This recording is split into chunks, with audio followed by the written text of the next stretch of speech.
Mr. President, Come in. I was told you wanted to see me. Yeah. Don't be a marriage counselor. It pisses me off, okay? I'm sorry? You know what I'm talking about. Sir. That part of my life doesn't belong to you. Sir, I was simply putting together what I thought was the best press event. The First Lady is an excellent speaker. All right. That's all. I'll see you after. Sir, I think if you get a bump in the polls after today's speech, as we expect you will, I think it'd be a good time for me to resign. Yeah? Well, to leave earlier would have been strategically... Yeah, okay. Look, the press is... That's nonsense to me, and I don't care. Well, you might not For care... all the new jobs we've created, there are single mothers working 2 of them at minimum wage. There are school districts where less than half the students graduate. And a kid born in Harlem is more likely to go to prison than a 4-year college. They're bringing guns to school. Don't you dare lecture me, Mr. President. Don't you dare do it.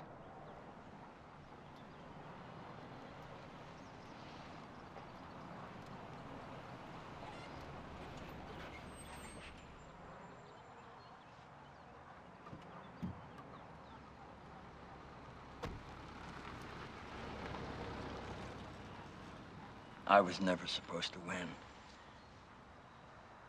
I got in it polling in the single digits. Hoynes had it locked up. I got in it to give some speeches and keep him honest. Then you guys came along, and all of a sudden I got 22% in Iowa, and then South Carolina and Michigan, and then Illinois.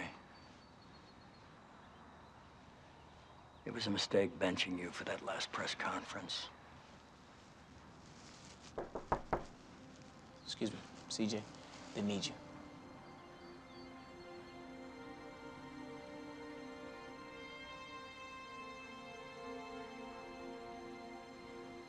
I need you too.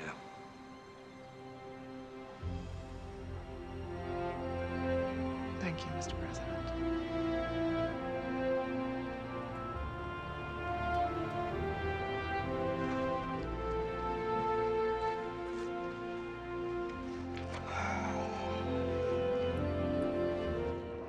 Hi. He spent 6 years in Congress. If they don't know what the word means... What's the word? Torpor. It means apathy. And dullness. I know what the word means. I'm saying if people don't know what the word means... They can look it up. Good morning, Mr. President. It's not our job to appeal to the lowest common denominator, Doug. It's our job to raise it. If you're going to be the education president, it'd be nice not to hide that you have an education. Bruno, would you mind?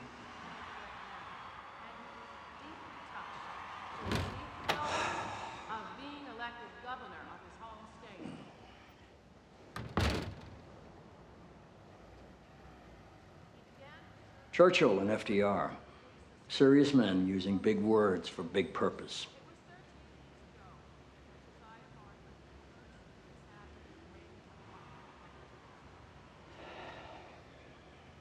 It occurs to me, I never said I'm sorry.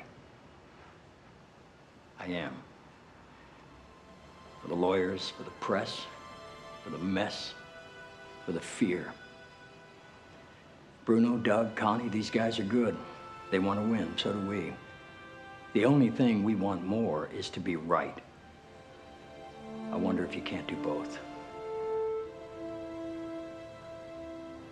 There's a new book, and we're gonna write it. You can win if you run a smart, disciplined campaign. If you studiously say nothing, nothing that causes you trouble, nothing that's a gaffe, nothing that shows you might think the wrong thing, nothing that shows you think. But it just isn't worthy of us, is it, Toby? No, sir. It isn't worthy of us, it isn't worthy of America, it isn't worthy of a great nation. We're gonna write a new book, right here, right now, this very moment today. So, my friends, Sir? it is my pleasure and my great fortune to introduce my husband, our friend, New Hampshire's greatest son, and the President of the United States, President Bartlet. You know what? Break's over.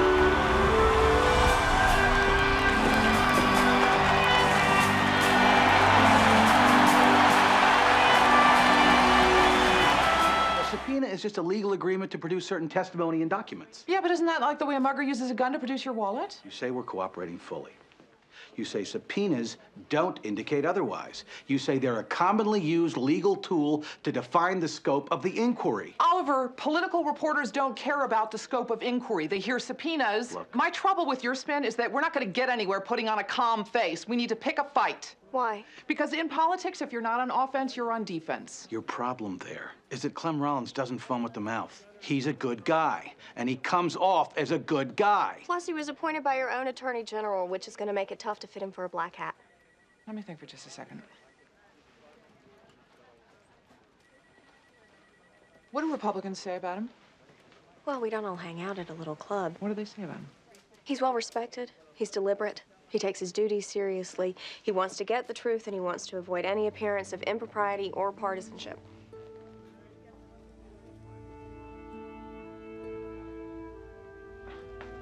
Excuse me.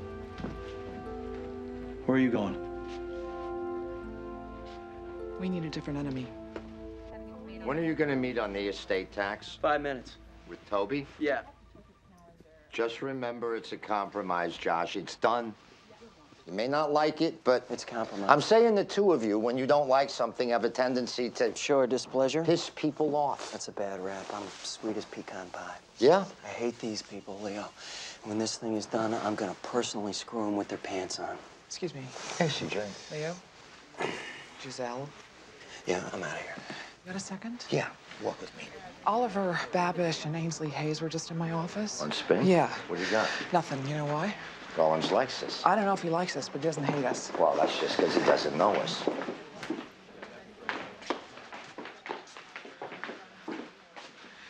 Leo, we need to be investigated by someone who wants to kill us just to watch us die. We need someone perceived by the American people to be irresponsible, untrustworthy, partisan, ambitious, and thirsty for the limelight. Am I crazy, or is this not a job for the U.S. House of Representatives? Well, they'll get around to it sooner or later. So let's make it sooner. Let's make it now. Rollins is driving him crazy. He's moving too slow. He won't talk to the press. They're ready to jump. I swear to God, Leo, I think we can move the show. You get a briefing now. Yeah. Show me what you're starting with. Yeah. Leaving now. You need this.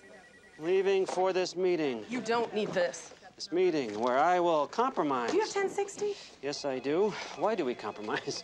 Because we are ordered to. Because compromising on the estate tax prevents Republicans from going for an even bigger tax cut, which would help wrest the White House from our compromising little hands. So I go to this meeting. You need this. The estate tax, which Republicans have cleverly dubbed the death tax. There's nothing that Republicans do better than naming things, so I go to this meeting because I agree with Republicans in Congress. America's about self-sufficiency, about lifting yourself up by your bootstraps, just as long as your children's children never have to work a day in their lives. So I go to this meeting. Toby, he's rolling. Oh, I go to this meeting, Ginger, and though I compromise, I draw a line in the sand. I'm there to ensure that only multimillionaires and not billionaires are exempt from the estate tax. Toby! Re-elected President Bonnie's on the side of millionaires and not billionaires. Toby, they canceled the meeting. What do you mean? Our top secret debacle. Project Jennifer. Glomar goes after Clementine, the sunken Russian Gulf. 6 feet a minute, that's how fast we pulled her up. And then all of a sudden, blam, her claw breaks in two. The Gulf dangles loose, one sub from another, steel ripping off. Everything we needed, including its nuclear missile, its transmitters, its code books, everything gone. The USS Gudgeon, 1957. 8 Soviet ships caught her, kept her cornered for 4 days. The oxygen depletion, migraines, fainting. Couldn't cook, couldn't light a cigarette. They smoke in subs? They used to. The Oklahoma, the Hornet, the Lexington, the CV-2, the USS Wasp. Wasp is a CV-7 out in the Solomon Islands. Oh, God, I'm sorry. Am I still here?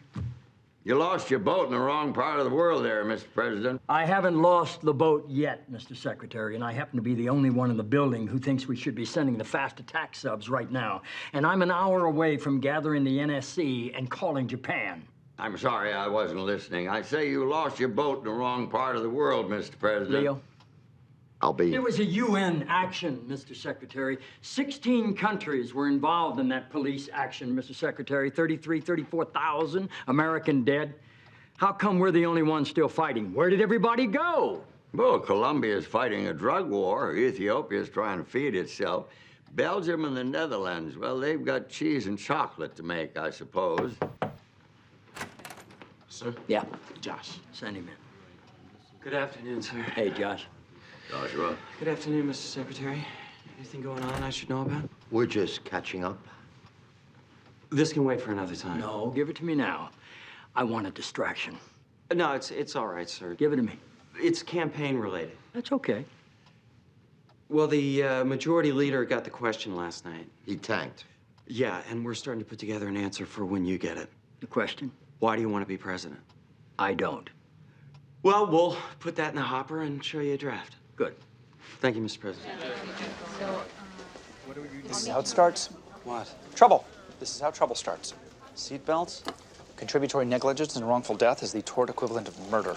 And aren't lawsuits against the president the tort equivalent of insane? Toby. Like the guy who's suing the president to stop CIA-sponsored radio transmissions in his bridge work? Yes. Or the guy who's suing to have the man from the planet Xanadu removed from his front yard? That's not local. It's federal. There's the couple suing for repayment of all back taxes ever because taxes are unconstitutional. Technically, they are. Sam, They're not. And the bow tie manufacturer from the garment district who blames the falling market on the fact that the president doesn't wear bow ties. There's a reason the civil division gave us a heads up. What? This one could break. One random comment, and that's the ball game. Thank you for coming to Dodger Stadium. You think murder's going to overtake education and healthcare on the campaign trail? No, you're right, because healthcare and education are much sexier. What are you suggesting? That we come out right now for a national seatbelt law. Wait, better yet. Why doesn't he set up his own checkpoint on I-95?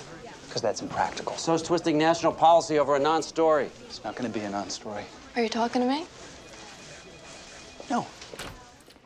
You really want to talk about the lawsuit in Colorado? Yes, sir.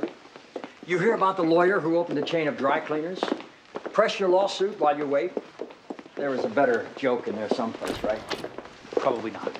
Sir. Doctrine of sovereign immunity. You can't sue the king. We brought it over from England. Yeah, but he's not immune from the court of public opinion. Forgot to bring that one over. The RNC will have a press conference. The RNC has a press conference when I sneeze. I think we need to come out for a strong national seatbelt law. Congress won't pass it. I'm not saying we need to have the law. I'm just saying we need to come out for it. It'll end the question of where you stand. People know where I stand. If they don't know, they can ask me. You were governor of New Hampshire, sir. And I was for it then. Never did anything about it because nobody wanted it. And frankly, why waste time and capital? CJ will get asked about it at the 5 o'clock briefing. I can't be responsible every time somebody irrationally twists my meaning. People are responsible for themselves. Today's cars are safer than they've ever been. They've all got airbags, they've all got seat belts, and they're all crash tested from here to Tuesday. All that's left is personal behavior and bad luck, and I'm not responsible for either one. And Sam, if Mrs. Lanningham was here right now, she'd say the exact same thing. You know what I'm saying? Yes, sir. I don't blame this woman for suing me. I'm not a king, and I'm not sure the law should treat me like one, though certainly for the moment I don't mind. I'm not blaming her. She's got to go someplace with her grief and her anger. The ones who should be horsewhipped with a horsewhip are the ones exploiting her grief for political gain, and I'm not getting down with those guys. Yes, sir. Let Congress pass that law. I'll sign it. Sir. Yeah, let's go. Get Leo. Thank you, Mr. President. Thank you.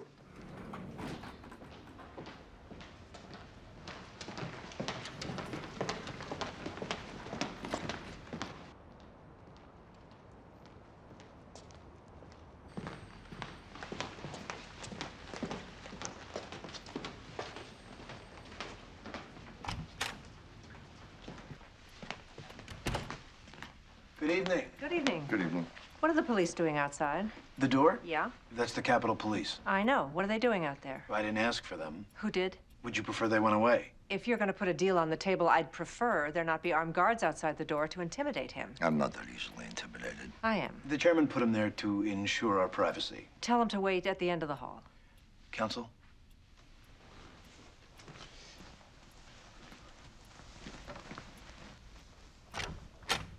Excuse me, officer.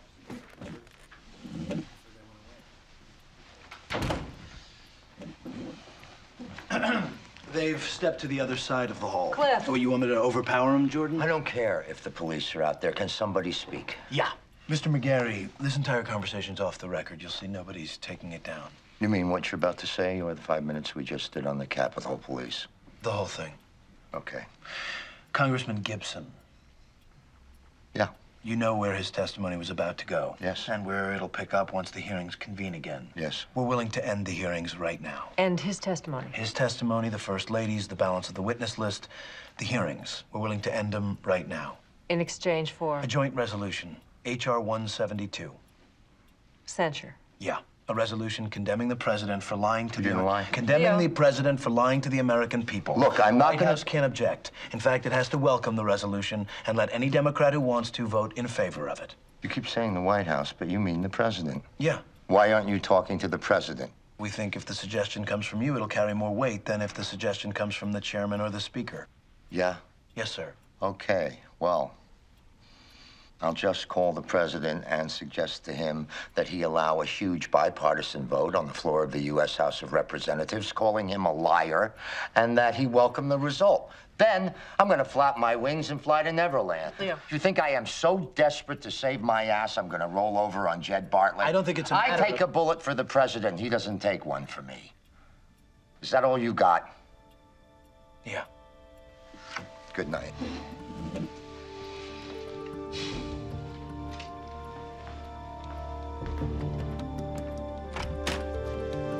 Can you give me some time? One day. Hi. Remember me? Margaret? I was the one with you last night when you went to the meeting. Yes. When you left the meeting, I was not with you. Yes. Is it just an open house in here? The whole system's gotten out of hand. Yeah? You left without me. Well, if you're going to make a strong exit, you really can't wait for someone to get their purse together. How long does it take to get a purse together? A question I've been asking my entire adult life. It's a non-binding resolution. Do you know what that means? No, could you tell me? Because I've really started to take an interest in government lately. Do you know how much force and effect it has? Jordan. None. No force and effect. The following is a sampling of non-binding joint resolutions from the 106th Congress. I have a meeting. A resolution in support of Ohio's state motto. A resolution fostering friendship and cooperation with the people of Mongolia. I have a meeting. A resolution recognizing the contributions of Bristol, Tennessee to the development of country music. I'm sorry, I have a budget meeting. A resolution in support of Little League Baseball. Jordan. A resolution recognizing... This isn't that. This is 535 congressmen and senators standing up and saying the president lied and should be ashamed of himself. And this is us standing up and saying, you're right.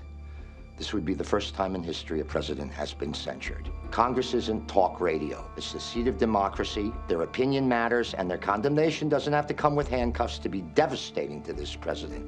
That is the force and effect. And it's not gonna happen because of me. Have a budget meeting, Jordan.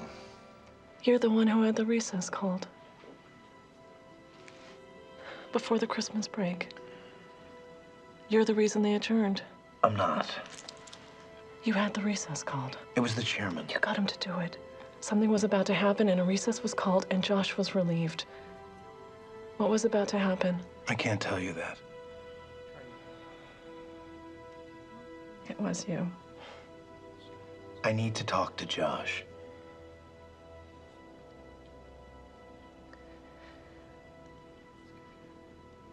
I'm leaving now. Wait by your phone.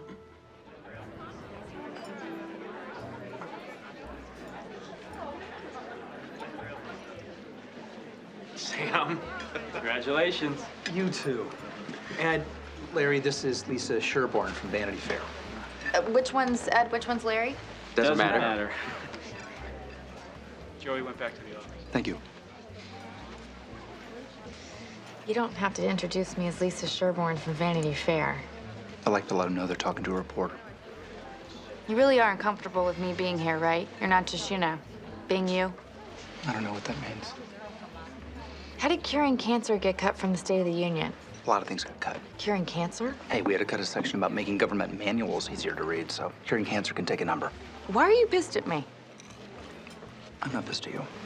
I'm working. You're done working. I'm not done working. You're confused because you see absolute cosmopolitans and famous people. A section on government manuals. Donna? Yeah? Can you get me the most recent memo from the DPC on the Welfare to Work initiatives? Yeah. I'm seeing Amy again tonight. Second date? First date, really. Last night was more of a, Scheme. Yeah. Good, because the second date's usually where the wheels come off the wagon for you. That is so false. What are you doing? A late drink. Where are you going? Wilson's. I like that place. I know. Why? Well, for one thing, the piano player only seems to know one song. Which song? Little Things with Fur Better Hurry. Chicks and ducks and geese better scurry? Okay. Sorry with the fringe on top. Whatever. It's like I'm on a hayride. What are you doing? I'm trying to figure out if you have to pay for the plane ticket to Phoenix. It was official travel. Yeah, well, it doesn't really seem to make a difference. What does the rule say? An employee may not use contract airline rail passenger service provided under the contract with the General Services Administration, see Part 301-15, Subpart B of this chapter. What's the problem? Well, let's set aside that there's no Subpart B. The rest of it uses a sentence structure with which I'm not familiar. Just put it on my credit card. No, see? I think that's what this is designed to do. I think it's designed to break a person's spirit. And damn it, that's my job. We're getting beat by the system. We are the system. We suck. Yes. I need the welfare to work memo. How many words in the Gettysburg Address? 266. And the Ten Commandments? 173. So you really wouldn't think you'd need 6,000 to discover how a plane ticket gets reimbursed? No. No.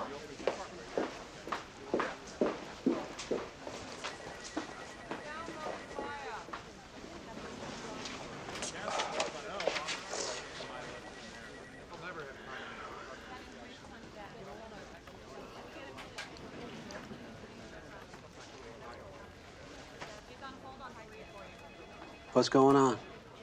Welfare to work.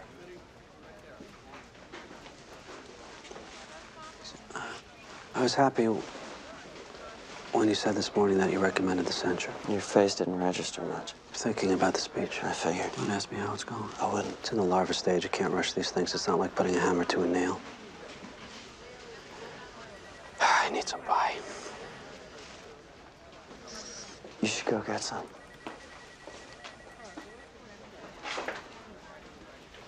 Come with me. Okay. Don't ask me about the speech. Wouldn't do it.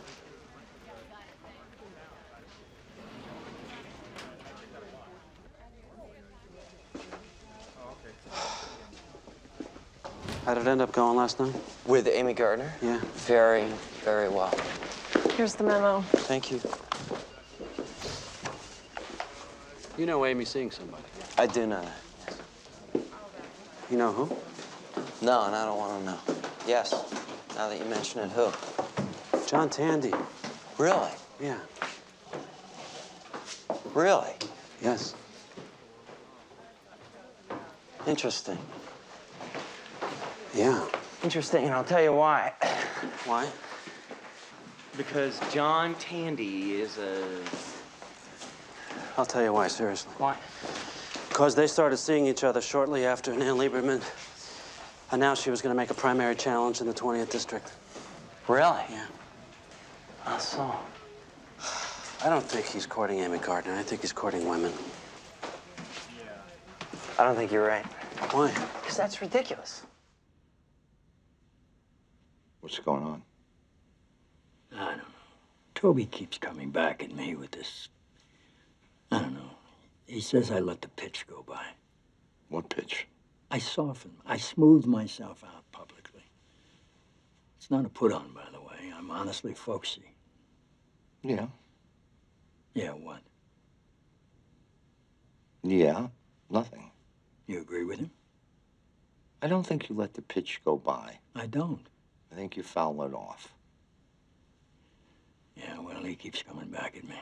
You invited him back this time, didn't you? All right.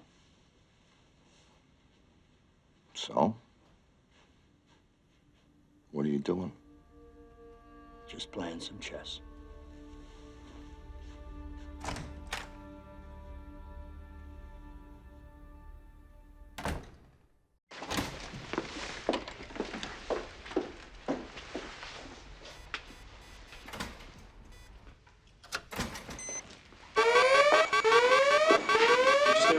Tommy, it's me.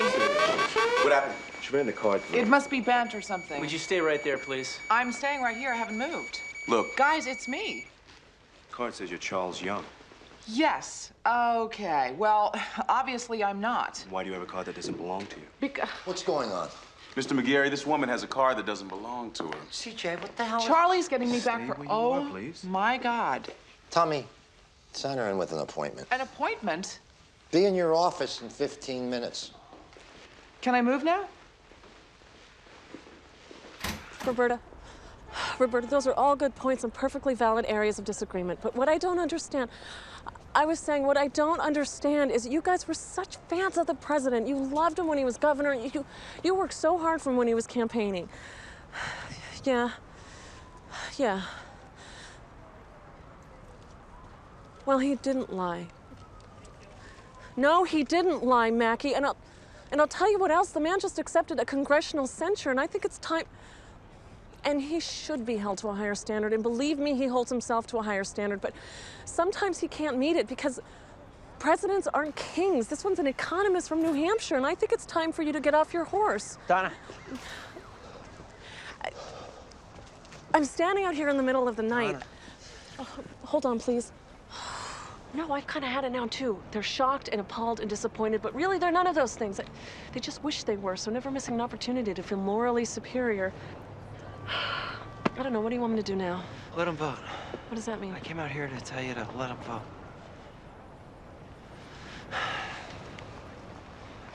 Yeah, this is Josh Lyman. We just want to call and thank you again for all your work and remind you that the polls in Hartsfield's Landing open in 14 minutes. You got the chains on the truck, Mackie? Okay, listen. Tell your sister in Oregon I'm going to try and learn something about salmon. Right now, all I know is that they're good on a bagel. Good night.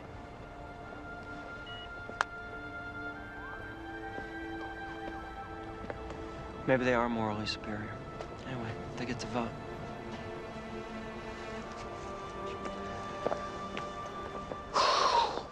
Ooh. It's freezing out here.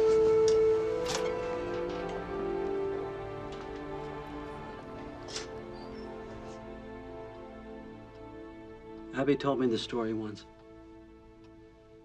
She said you were at a party once where you were bending the guy's ear. You were telling him that Ellie had mastered the multiplication tables and she was in 3rd grade, reading at a 5th grade level, and she loved books, and she scored 2 goals for her soccer team the week before, and you were going on and on. And what made Abby's story remarkable was that the party you were at was in Stockholm, and the man you were talking to was King Gustav, who 2 hours earlier had given you the Nobel Prize in economics. I mean, my God, you just won the Nobel Prize. And all you wanted to talk about to the King of Sweden was Ellie's multiplication tables. What's your point? You're a good father. You don't have to act like it. You're the president. You don't have to act like it. You're a good man. You don't have to act like it. You're not just folks. You're not plain spoken. Do not act like it. I don't want to be killed. Come in.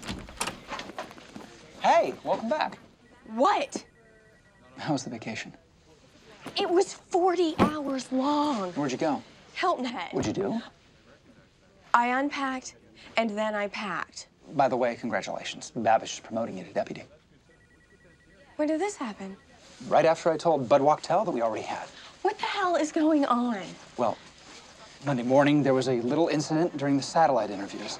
I read about it. How could you let something like that happen? Okay. For everybody who works outside the building, not following the sword. But for everybody who works inside the building, I wasn't there. Okay. Didn't get much of a tan. What do you need? Capital B, capital gang, inside politics. To say what? The president isn't an elitist. He respects everyone. And that's why he made a Southern Republican who disagrees with him a deputy counsel. Congratulations again, by the way.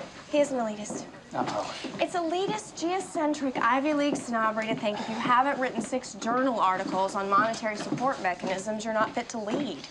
We're of the belief that if you're going to set policy, it'd be a bonus to understand it. And at this point, we'd be astonished to discover that Richie had read as many as 6 journal articles on anything other than athletic support mechanisms. There's a difference between intellect and instinct. 252 million people in the country. You don't think we ought to be able to elect somebody who's got both? I'm saying presidents can have good advisors. Yeah, good advisors can better advise informed and curious presidents. But what happens when Ivy League presidents surround themselves with intellectual snobs? All right, let's clear up a couple things, because that's the second time you've invoked the evil eight. First of all, Notre Dame isn't a member of the Ivy League. They play football as an independent. They play basketball in the Big East. Second, we're very interested in education in this White House, so can you tell me what's wrong with the Ivy League? Should we be discouraging parents from hoping their kids get into Princeton and Yale and Dartmouth? All I know is we got into Vietnam courtesy of the Beltway chapter of the Harvard Alumni Association. Yeah, except that's not all you know, because you're bright and you're curious and you worked hard and you got into Smith and you got your law degree where? Cambridge, Massachusetts. You lose, I win, 'twas ever thus. I was on vacation. Life's tough in the aluminum siding business. Check the press office on your TV schedule. I will do the TV shows because I serve at the pleasure of the president, but I do not want a promotion that I didn't earn. I'll talk to Babish. Well, let me check out the pay differential first. You bet. There's one name on the ballot this November, Bill, not yours, not mine, not the governor of New Jersey. And believe me, no one will work harder than Jed Bartlet to put you there. But this president loses re-election, your career's finished. And so's mine. What's your point? Next time you announce new policy that isn't cleared by this office, we're announcing you're moving back to New Jersey. What about the loans? CJ will announce them tomorrow from the podium. Oh, come on, Toby. At least let me do it with the president. It's too small for the president. I've got to go back to a meeting. Yep. It was the rebate. It wasn't a rebate. It was an advance. You say potato. I do say potato, and so does everybody else I know. We wanted to inject some money into retail and tourism. Why not wait until people were supposed to have the money? The economy might have improved on its own by then. In which case, the whole thing would have been pointless in the first place. Yeah. Economists just make it up as they go along, don't they? Yeah. Did it work? Not that much. Most people did what you did. They saved or they paid down debt. We don't want people to save and reduce their personal debt? We do, but when the next guy's president. You win. I always do. Yes, sir. I'll tell you what I find interesting, though. What's that, sir? You, $35,000 a year, a sister to support, and you gave $1,435 to charity? I'm not so sure that check isn't better off in your hands than ours. Oh, I'm taking it. Don't be ridiculous. When you get to your place tonight, you're going to find a new DVD player and that wimp-ass Bond movie. Mr. President. And I threw in Yeoman of the Guard on CD. That was an incredibly nice gesture. I'm really something. Mr. President. Hey, John. Could we have a minute, please, sir? Yeah.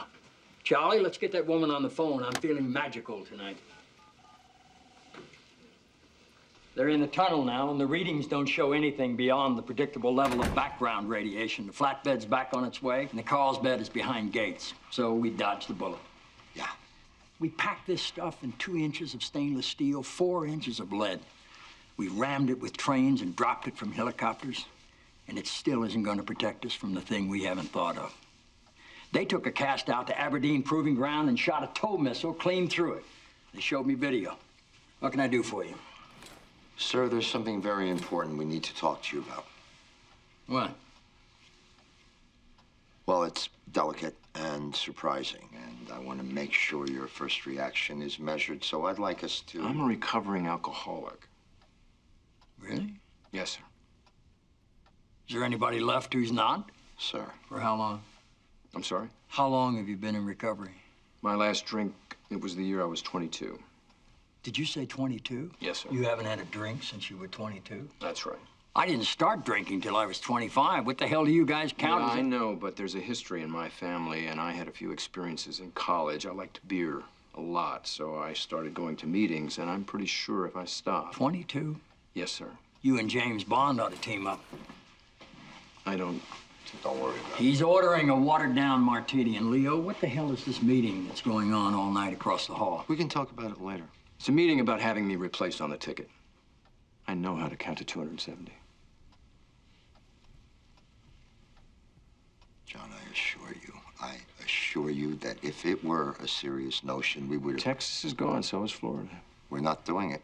You should think about it. Hey, did I hear right? Are you taking your name off that bill? Nobody benefits from the internet right now more than the rural poor. You're taking your name off. We can't campaign on it. Yes, sir. And if somebody's attacking us, you know what to do. I call Leo. Yeah, but don't discount the possibility that it might be Leo. Yes, sir. John, despite this recent revelation that you drank beer in college, I've always liked you a little more than you thought I did. But that's not why you're staying. It's this. 4 words.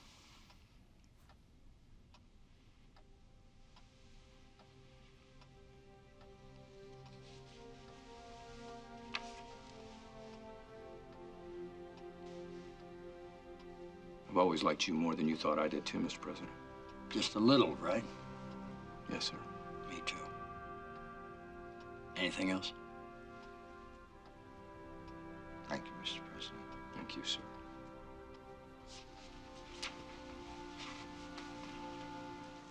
Well, you were right. About what? The president never made a budget speech in Pittsburgh. He's 9, so he would have been 5 or 6 at the time. Maybe he thought everything was a budget speech. Or maybe it's just a crazy letter. It's not. How do you know? Because I read a lot of crazy letters. I got a letter last year asking me if I would donate my brain to a medical school in Grenada.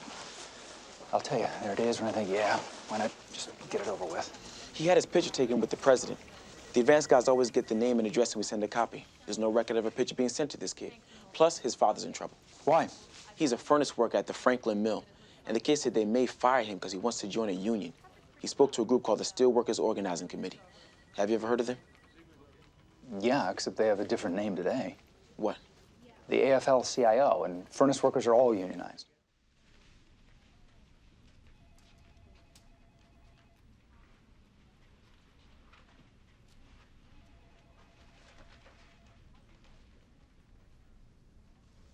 Charlie.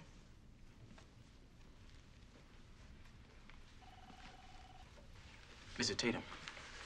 I'm Dr. Tatum. I'm the one you talked to on the phone. This is my father. I'm Charlie Young. I'm personal aide to the president. Yes? You didn't tell him anything, right? He thinks we're on candid camera. Or that this is a ruse of some kind. What the hell? Not. It's not a ruse. When you were 9, you wrote this letter to Franklin Roosevelt. You met him when he was governor of New York and a candidate for president. Well, I'll be damned. You met his personal aide, Tom Farley. That's me. Mr. Tatum, by any chance, the apartment where you grew up in Pittsburgh, was it 2345 Northern? State Boulevard. Yeah. That's the only residential building in Pittsburgh that's been torn down recently. In fact, it was just 2 weeks ago. Somebody found your letter and put the right postage on it. Well, would you look at what people do? I tell you, none of it would have happened except there's a 5-digit code that presidents give out to close friends. And President Bartlet copied his from FDR. For the 100th time, it was an homage. Yes, sir. Alan Tatum.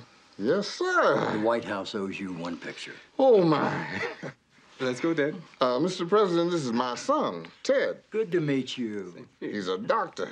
Ted. Oh, God, I'm sorry I'm married to one. Oh, no, you meant that as a good thing. Let's go. FDR was a fine president, don't get me wrong. But if you want something done right, damn it, call New Hampshire. Come in, please.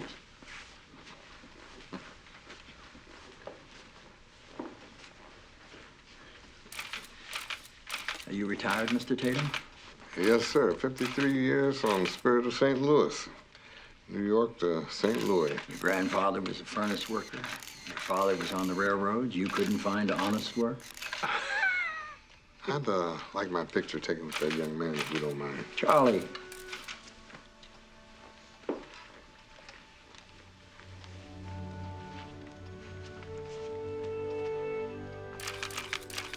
Thank you. Thank you. Well, thank you very much, sir. This was really a once-in-a-lifetime experience for both of us. Where you going? You got pictures. What do I get? How much is... You were there. You were at his speech. You got to tell me everything. Sit. We're going to get some food. You sit quietly over there and try to resist the temptation to bill me for something.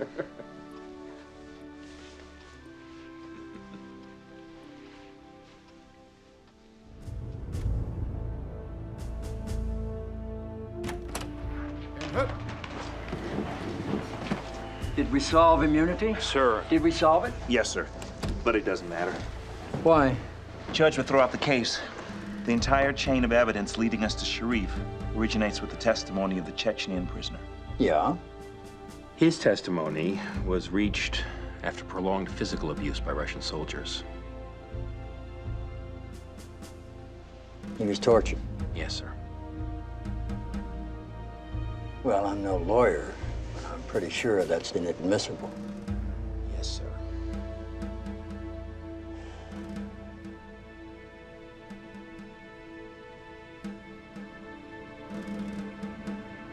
We'll come up with a less aggressive way. We'll cancel his trip here, obviously, but we'll come up with something then. That's a ballgame.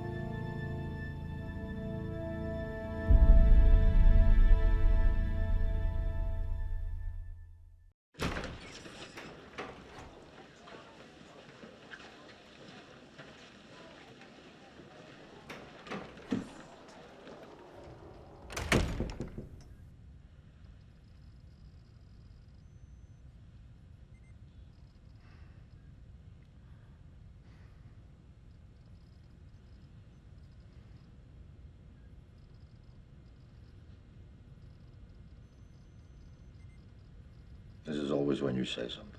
No. No. Have you changed shampoo? You have. I can tell, because your hair seems bouncy and more manageable. I like to look good for you. Well, I appreciate it. Can you tell when it's peacetime and wartime anymore? No. I don't know who the world's leading expert on warfare is, but any list at the top has got to include me, and I can't tell when it's peacetime and wartime anymore. Look, international laws always recognize certain protected persons who you couldn't attack. It's been this way since the Romans. In peacetime. Yes? The Battle of Agincourt. This was the French fighting against the British archers. This was like a polo match. The battles were observed by heralds, and they picked the winners. And if a soldier laid down his arms, he was treated humanely. Yeah. And the international laws that you're talking about, this is where a lot of them were written. At a time and a place where a person could tell between peacetime and wartime. The idea of targeting one person was ridiculous. It wouldn't have occurred to the French to try to kill William Pitt. That all changed after Pearl Harbor. I don't like where this conversation's going. In the Situation Room, Fitz. We killed Yamamoto, we shot down his plane. We declared war. If Dietrich Bonhoeffer had been successful. And the plot to kill Hitler Hitler was an internal built rebellion. of an assassin. We'd have had to explain that to our kids. I'm gonna get back to the office. We measure the success of a mission by two things. Was it successful, and how few civilians did we hurt? They measure success by how many. Pregnant women are delivering bombs. You're talking to me about international laws? The laws of nature don't even apply here.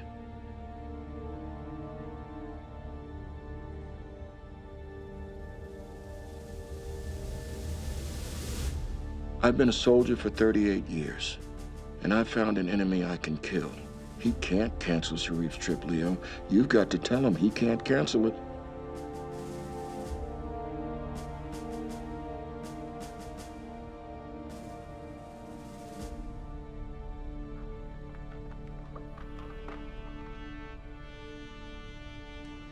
Yes. Mrs. De La Guardia. Yes. It's Charlie. I think there's trouble with your phone line. We kept getting disconnected. No. I hope you don't mind. I just drove on out. No, yes, we weren't getting disconnected. I was hanging up. Why? I wasn't interested in the job. Why didn't you just say so? You would have asked me why. Yeah. My way was faster. Why aren't you interested? So you have my address. What other corners of my personal life have you rooted out? You worked at the White House. We know where you live. I bet you do. May I come inside for 1 minute? You're not allowed to park there. Yes, I am. All right.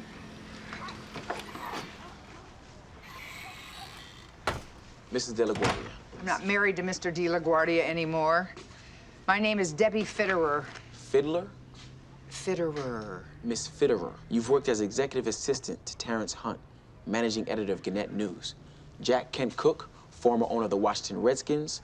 Jordan Williams, founding partner at Cutler Williams Rossi, and the White House Office of Presidential Personnel. And I'd like you to come meet with the president today to discuss filling Dolores Landingham's job. No. Why? Oh, this is so much worse than the phone call would have been. Why? Because I don't work for anyone, Charlie. I'm my own boss. I set my sail and then go that particular direction. You do? Yes. How's the sailing been? I beg your pardon? How's business? I'll admit I got off to a rocky start. What'd you try? Gambling. Didn't work out? No, but all that's changed. Because now I'm you're... an alpaca farmer. Are you serious? It's the world's finest livestock investment, Charlie. You're talking about those sheep they show on late-night TV. Well, they're alpacas, and if you knew that, you'd know that the textiles made from their fiber are coveted by the best fashion houses. You swallowed a brochure? I have 2 of the Huacaya variety. You were executive to the head of the U.S. Olympic Organizing Committee, were you not? Yes. I'm sending a car for you in 90 minutes. I was fired from the White House, Charlie. I know you were.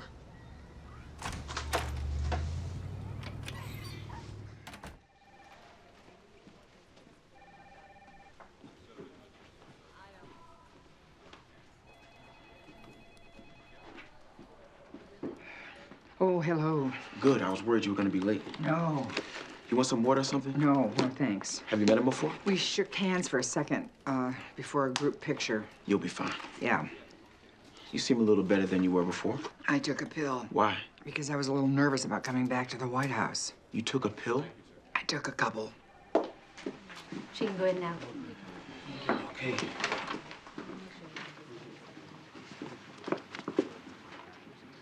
Mr. President, this is Deborah Fitterer. I'll be right outside.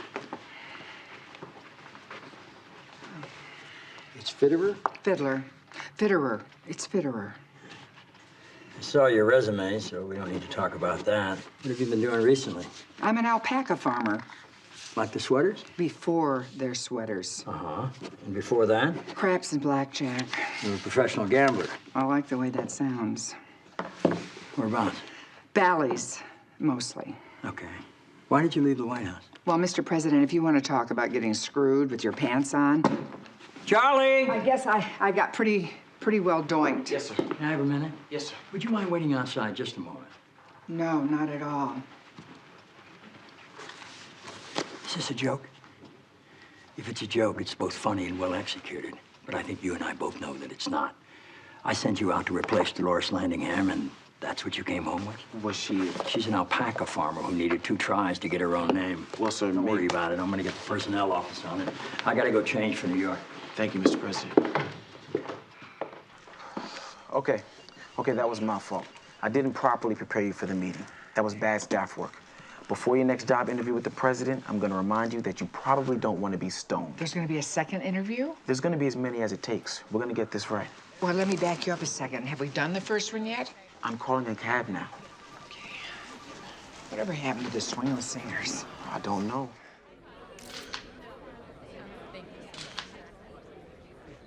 Thank you.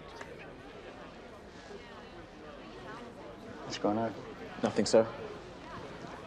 I'll be arranging a second meeting with Deborah Fitterer when we get back to town. From this afternoon? Yes, sir. Are you pledging a fraternity or something? Because this would be a good one. Sir. What is it with you in this war? She hired me. That's why she was fired.